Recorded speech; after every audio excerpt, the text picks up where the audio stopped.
సాధ్యతని చూసుకోవాలి. ఏదన్నా ఆయన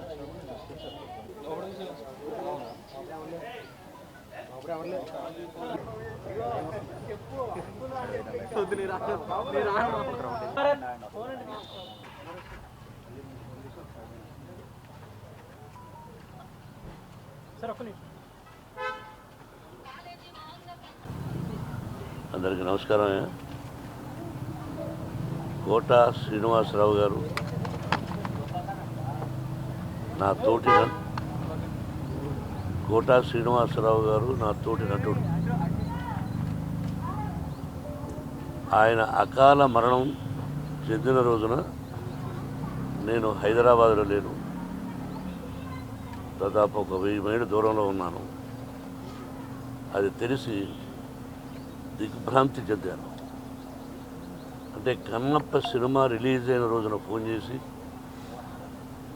ఏమయ్యా చాలా బాగుందంట, మేము ఒకసారి ఏమయ్యా అనుకుంటుంటాం. మోహన్ బాబు గారు మిమ్మల్ని ఏమయ్యా అన్న పర్వాలేదా అంటుంటాడు. దాన్నేముంది కోట, ఈరోజు సంబంధం కాదు మంది. బిడ్డకు మంచి పేరు వచ్చింది, నీ ఆశీస్సులు నువ్వు చూద్దు అయ్యే సినిమా అని కూడా చెప్పాను. ఆ తర్వాత ఈ సంఘటన జరిగింది. మా ఇద్దరిది 1987 సంవత్సరంలో వీరప్రతాప్ అనే సినిమాని నేను చేశాను, విఠలాచార్య గారి దర్శకత్వంలో.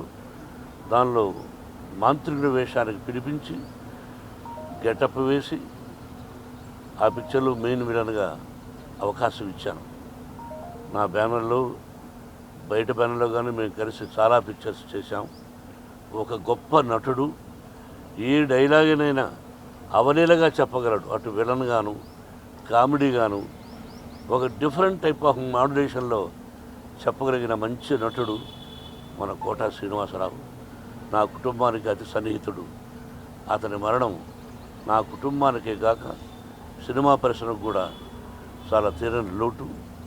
వారి ఆత్మకు శాంతి, వారి కుటుంబానికి మనశ్శాంతి కలగాలని కోరుకుంటున్నాను. Thank you.